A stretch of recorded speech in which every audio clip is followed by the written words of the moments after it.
and all sorts of companies. A lot of SaaS businesses is where the growth part of our business is coming from. So yeah, working at home, I've actually really enjoyed it. I've been, up until the lockdown, I'd been spending 3 weeks a month in Sydney growing our Aussie business, and that's pretty hard going on family and everything else. So to all of a sudden be at home all the time has been excellent, and no one's really. We're both, my partner and I are pretty laid back, and so are our kids. So it's been pretty easy from that perspective.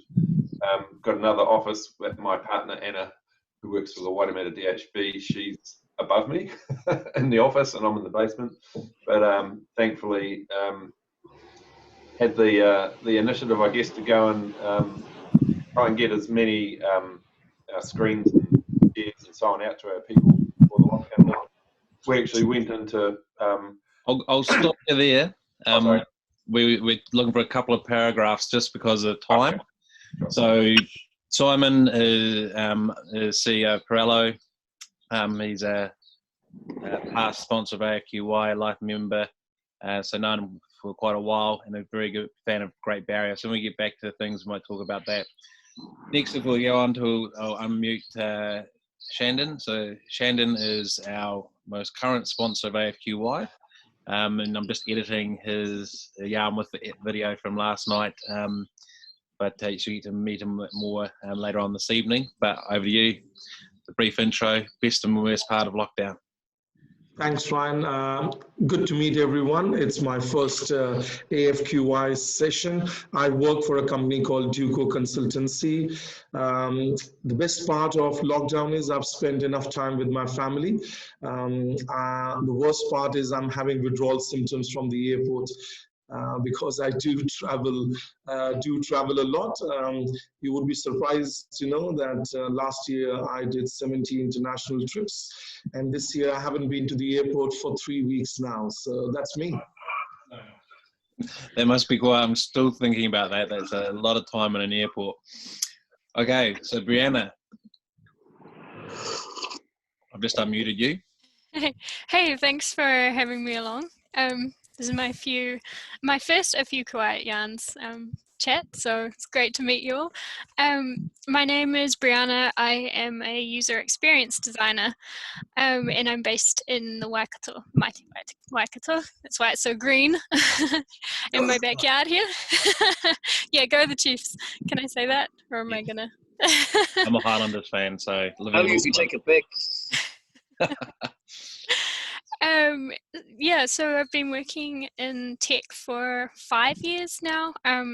Did a couple of years in SaaS, couple of years in telco, and then just recently I was at the Instillery, managed services space, and I left the Friday before last to finally take that step. Took a bit of courage to go ahead and be a freelance user experience designer. Thank you. Yeah, it was really exciting. Did my first week of solid billable work last week and loved it. No, I made the right decision. It was hard though. The Instillery is such a cool organization, a great bunch of humans. But yeah, I'm stoked.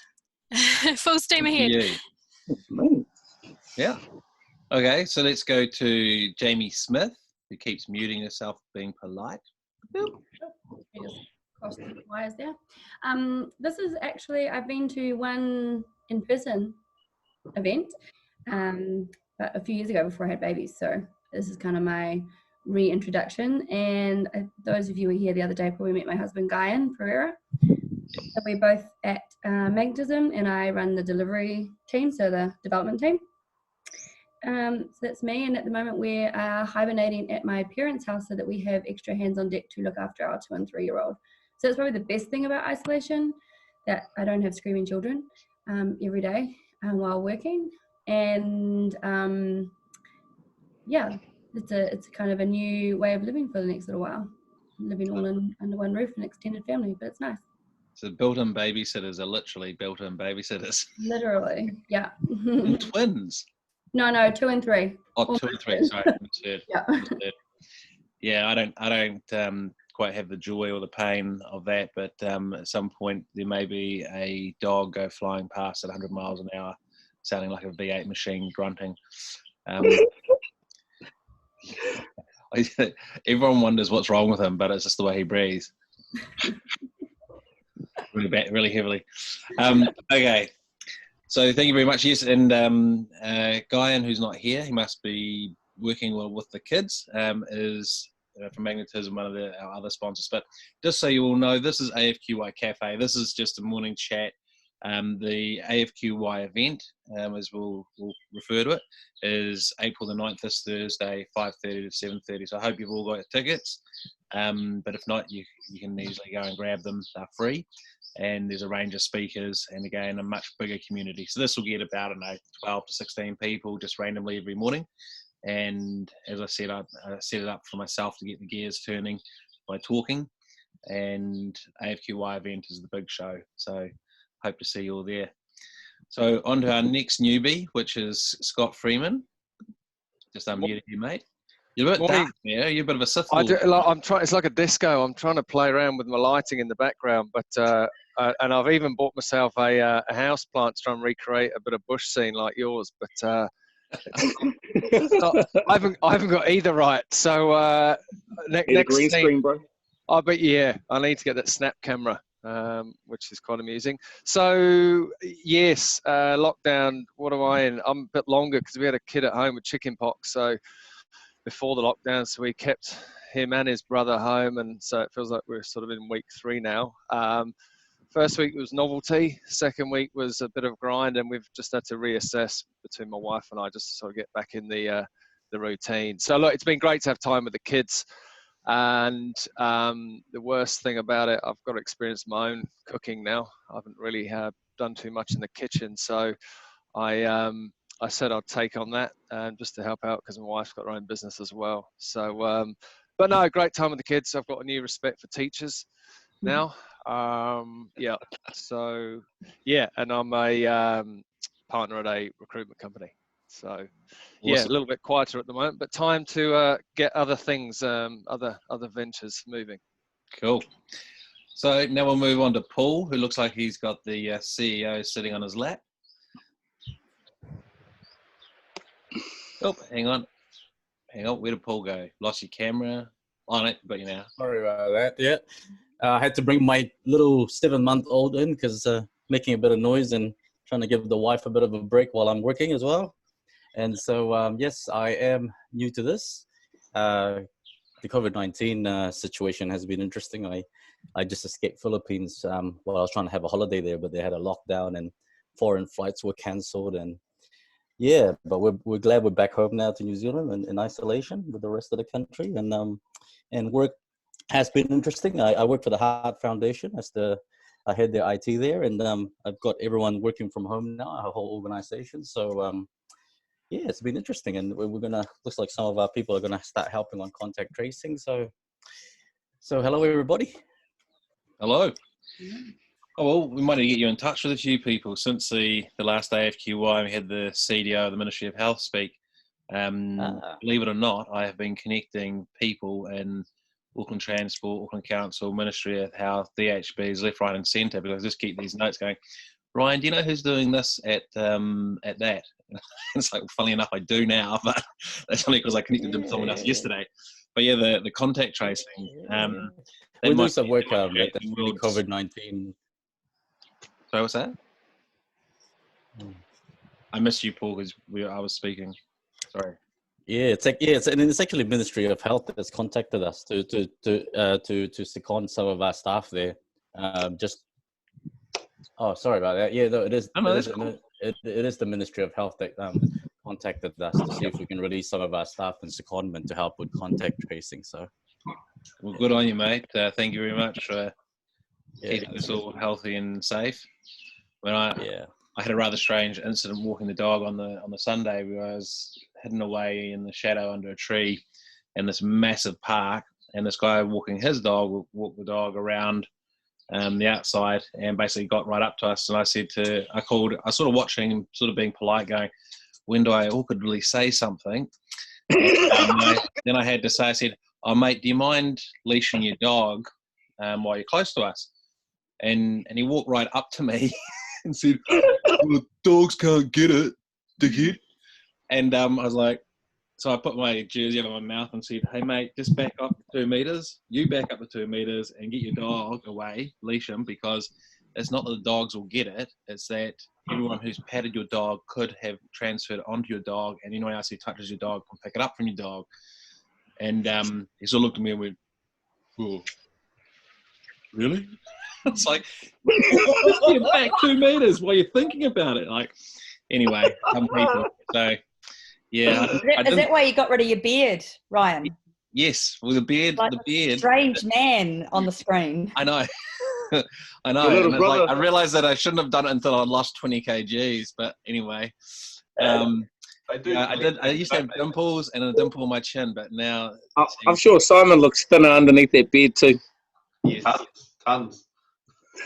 All right, before we get too carried away with beards and strangers in parks, we'll go over to Doug Johnston. I think I'll unmute you. Hey, how you going, guys? First time to coming along to this. Yeah, lockdown, it's crazy. I work for Frond. I'm a principal consultant, but in our family, we've got my 2 daughters, 21 and 23 here, my wife, and 2 big dogs. So I actually have to say that I do pity people who are either on their own or don't have more than a couple of people around, because in our household, if you fall out with anybody, at least you can go and talk to a dog, or you can or you can spend some time with somebody else, because you know what it's like over the last couple of weeks. It's cabin fever is starting to set in. Yeah, I've just been involved in something interesting that I shared on LinkedIn. There's a whole bunch of people printing 3D shields for medical staff, and it's show and tell time. So yeah, we haven't had a show and tell. Look, here we go. So this is one of the devices that people are printing all over the country. There's demand for about 20,000 of them, and there's about 750 printers in action, and it's pretty cool. So just you print this piece here. They're shipping out these visors, and essentially the staff can do that, and it completely blocks any vapor going into their face, which is pretty cool. Anyway, that's clean.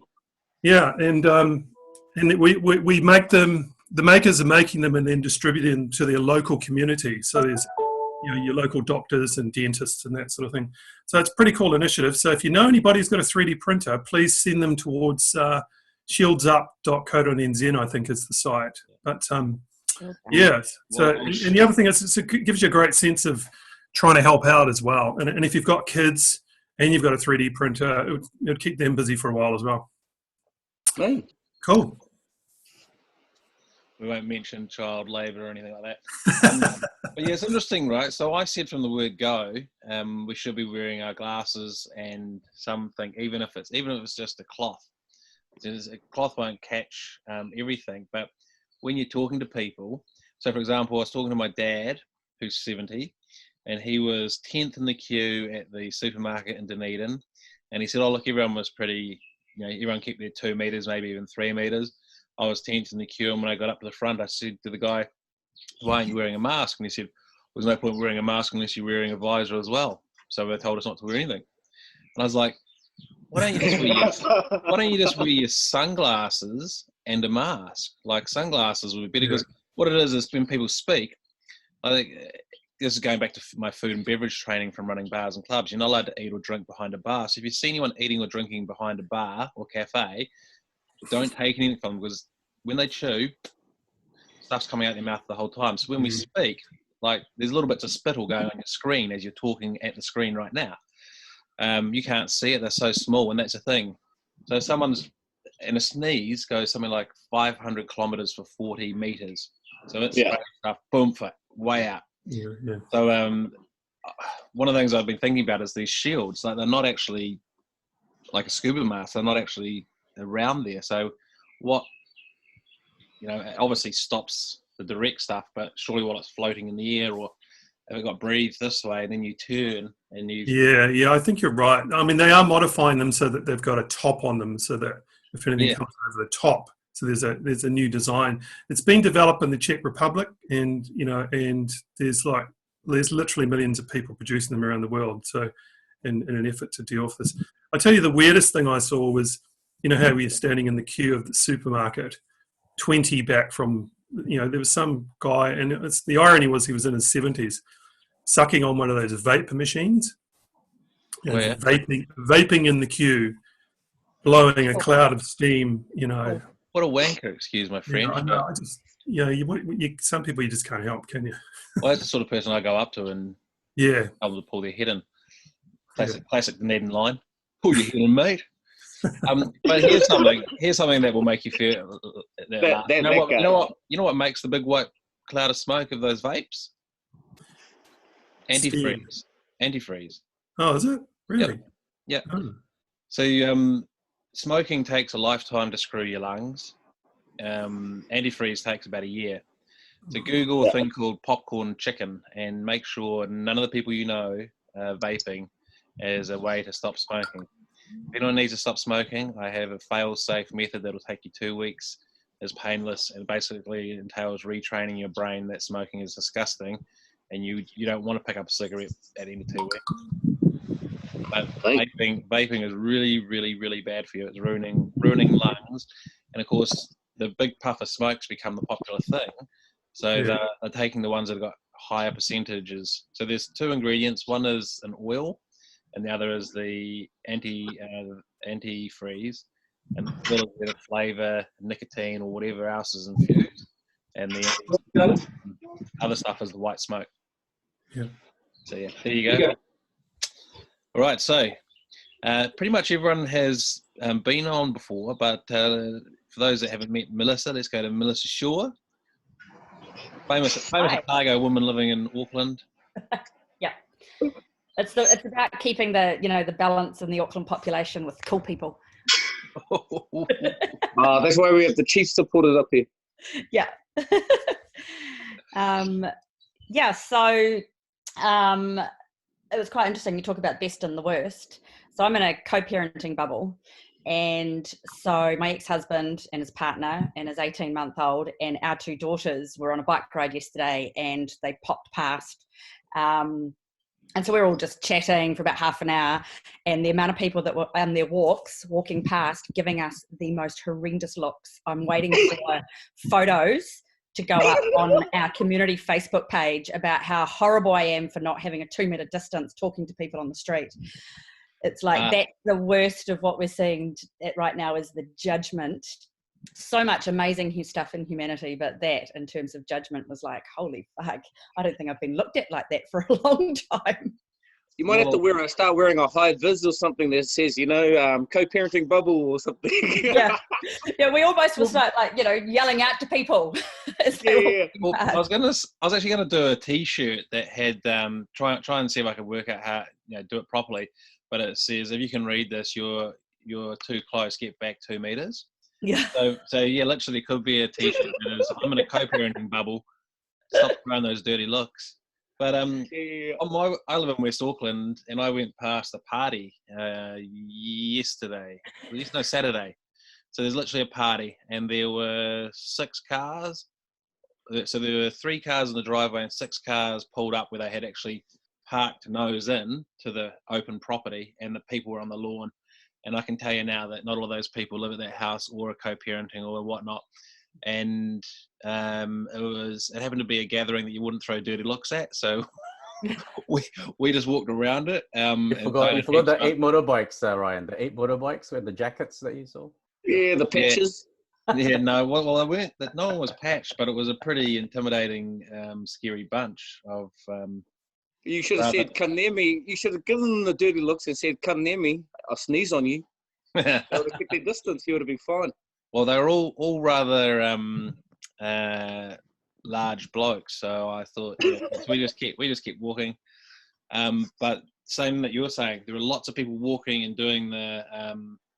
So people basically, because it was on one side of the road, people were stopping on the other side of the road, but taking turns at going through and around. So there's like a queue of people on each side, So you think there's us and another couple behind us, And then on the other side, there were 3 groups of people all waiting to take their turn, come through this side of the road, then go around the people waiting and carry on. And in the meanwhile, the stereo's blaring, the alcohol was flowing, and everyone was just going. Did you see that lady, Ryan, guys, up at the Pack and Save, who had she had a tape measure, and she had it. She had it 2 meters out, and so anyone who was getting close to her, she just would shout out, 2 meters, 2 meters. I thought that was just going. Oh, that's brilliant. Just carry a 2 meter stick and just. Yeah, it's a 2 meter stick. No. You need to have like maybe a dozen sticks around a little hula hoop. Yes. So you've got Like your own bubble. one of those shower things that they have that they walk into the parties with the shower and just like 2 meters. The silly thing is, as she's shouting 2 meters back, she's spraying her COVID-19 across 5 meters. Yeah. Does she have a mask on? I haven't seen this yet. I don't know. I just saw I just saw a photo of her. She had the tape fully out as someone. I think while she was fondling all the fruit. Yes, in the back, and she was fondling the fruit, and she's just held out this. No, mate, you could have used another word instead of fondling. Handling. Oh well, it was probably it's. You're 3 weeks. It's what she was doing. She was, I won't say what fruit she was fondling either. So, no. Ryan, this is taking a serious turn. It's a Monday morning, isn't it? It's a Monday morning. We needed to go there. Now, to save everybody turning up with their company banner in the background tomorrow, I'm going to ask you to turn your chair around, Mr. Smith. I can't turn on the green screen. My laptop doesn't handle it. So, and I've got a whole bunch of personal stuff behind the banner, but I can turn it around in my small office. How's that? Good man. Yeah. There you go. Sorry, it's there by default because I've got a day full of meetings with clients. So. Yeah, no, I understand. I just didn't want because the introductions are meant to be, meet the person, not the suit. So I'm trying not to be too police-like, but also not to have people doing big stories about their work or anything like that. And therefore, also not having banners in the background, because the next thing tomorrow, everyone will pop up with them and it'll be we're not selling, but we are. That's very cool. I'll take that. Accidental. Can I ask, have people been going to the supermarket? Is it? Yep. Yeah. Because I find that's the funniest place, because you queue up for sort of 2 meters apart. And when you get in there, you just have this funny dance down the aisles, which are not sort of 2 meters wide. And it's just the most bizarre situation. Gone from a place where you enjoy talking to people locally to you're not sure if you can talk to them, or make sure you've got 2 trolleys in between you. Early morning, late nights make it a little bit easier. It's just like they check all people there. Just get in, get out. I know what I want. I'm in and out. So two things have changed on the shopping. So one is essential service workers now get priority. They can just walk in without queuing. And the other one is that now they're reducing online shopping to just those who are elderly or have health needs. So I said to my wife, oh well, that's us. That's you. And she said, yeah, but what you got to do is authorize them to look through your health records. I was like, what? I haven't checked it out myself yet, but that is pretty serious stuff, and especially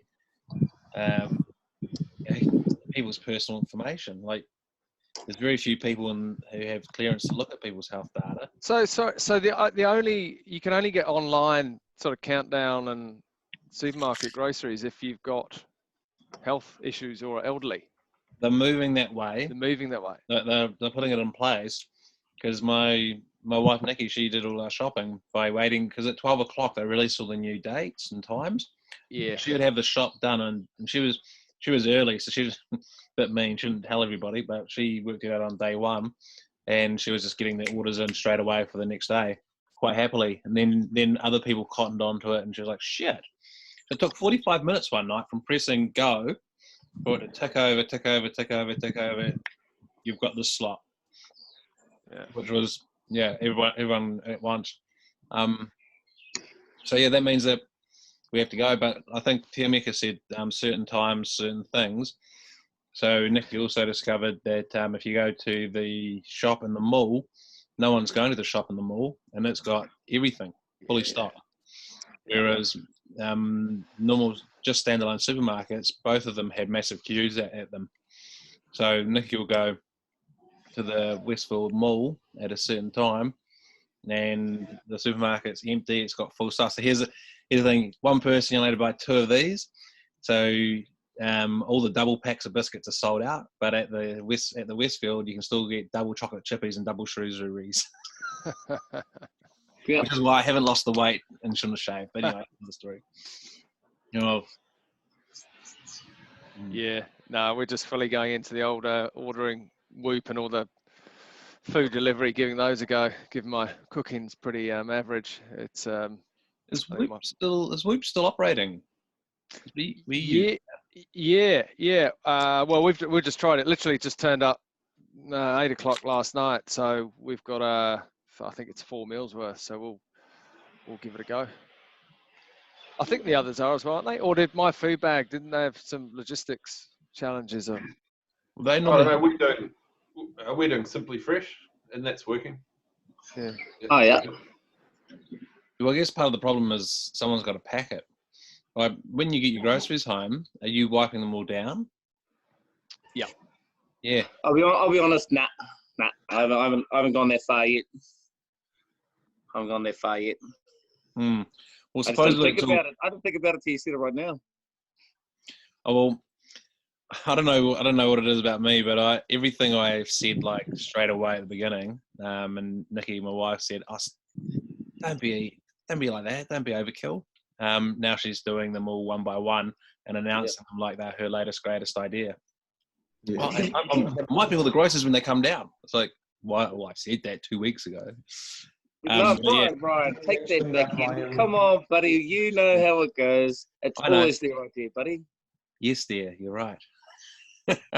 Yeah, just don't mention it. No, I don't know what it is about my mind, but I looked at everything from the glasses to the thing. It was like there's a guy delivering pamphlets, and he had I think a rag tied around his face, but no glasses. And a kid's ball rolled down the hill. So he turned around and the kid was running towards him, and he went, no, stay 2 meters away. And picked up the ball and threw it back to the kid. The kid grabbed the ball, said thanks, put it under his arm, and then wiped his face. I was like, guys, you might have just transferred it. Probably haven't because you don't have it, but that's exactly how it happens because you're not even aware of what you're doing. Yeah, for sure. Hey, I got to shoot off. Ryan, thanks for hosting this. I just put a link to a website I found yesterday called Deliver Eat, and it's a bunch of small, food. Well, some aren't that small, but food and beverage businesses selling online. So, cheers, Simon. Great. Basic one. Nice to see you all. Probably see you tomorrow. Yeah, cool. Right. Shave the beard. Yes, Simon. Do it, Simon. So yeah. So how's it up at the Marae? Oh, bro, I realised that I don't have much of a life because isolation feels like I'm just living life.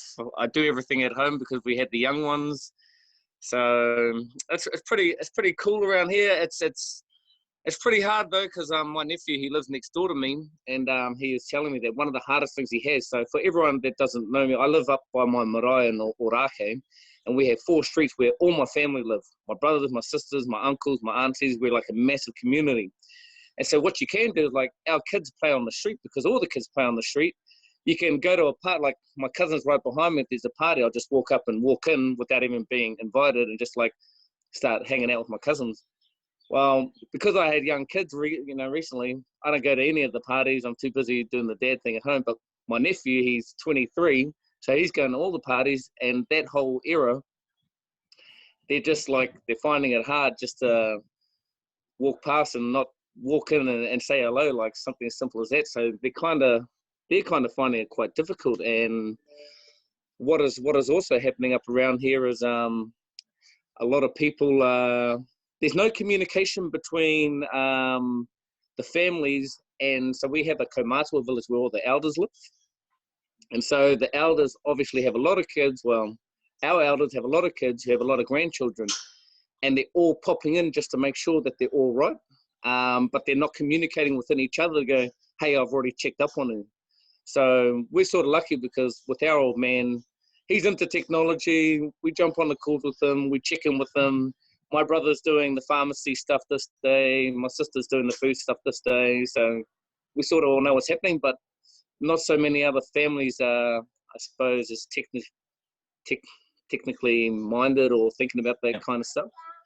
And so you're seeing a few things that are sort of breaking. And then, of course, we have the younger age who aren't going to uni, and they're just like, and I sort of get it. I think I might have been the same when I was their age, but like there's been 2 parties up here where there's just been a whole lot of teenagers. And so one of our cousins, he paroles the area security, and he's had to pretty much walk in and just look, oh, fucking idiots, get the fuck out of here. And, you know, all of us uncles, like I find out that it's my nephew, and I'm like, you know what? I'm not really one for violence, but I just like want to punch your nose with a bloody Facebook Messenger. So, well, I was just going to say, like, in a Mariah situation, is the whole Mariah one big bubble? But the risk is that someone does something inadvertently that then brings it into the whole bubble, and everybody then gets infected. Yeah, well, no. So so the security essentially, he's cut the marae off. Only whānau, but you just walk past it like you're walking past a house. No one goes in there anymore. And they're paroling it just to make sure that no one's going on and all that kind of stuff. So there are measures in place, but yeah, people are sort of finding it hard. I'm just lucky at the end of the day. I've got my gym behind me. I've got all my little things here. It's sort of been that way for a few years now, so that's sweet. It's interesting when you talk about some of the younger ones in the early 20s or late teens. I've noticed that with a couple of the guys at work seem to be really struggling, and whether it's because they don't have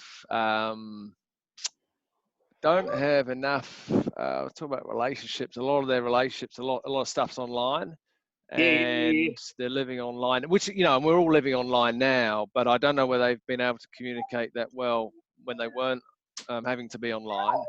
And they spend a lot of time on social media. I mean, look, we all do, right? But you know, now the social media feed is not that positive, apart from a lot of memes coming through. So I actually, you know, what I felt was already quite a sort of anxious generation. And I think that, you know, given we might be a little bit older, we went through the recession, you know, we got a bit of grey hair, and, you know, we know this won't last, or no hair. And I worry a little bit about some of these kids coming through. Well, there's also an element of just very, and I'll say this about my 18-year-old, so just to think about themselves, like and I would have been pretty selfish around about their age if I try to look back, and what they're doing. So this is sort of what I'm hearing from my nephews or their parents, as the teenagers are going, oh, fuck, it won't get me. I'm fucking sweet. It's all the old people dying. It's not going to happen to me. And so they're sort of like... the highest number is? The highest number is the kids. I know. And it's just like, and they're just like going, fuck it, let's get on the piss. And like, I keep on thinking back to myself, then I would have been one of those little bloody assholes going, fuck this, man, I'm going to get on the piss. It's interesting because we would have been like that. I think I would have probably been, she'll be right, mate. But the point that you made is one that we discussed in who's leaving? Oh, see you later. Thanks, Ryan. Brilliant to meet you all. See you next time. Cool. Thank you. Cheers. I call it the iPhone age. So iPhone kicked it off, and with the popularity of iPhone, everybody copied the I concept.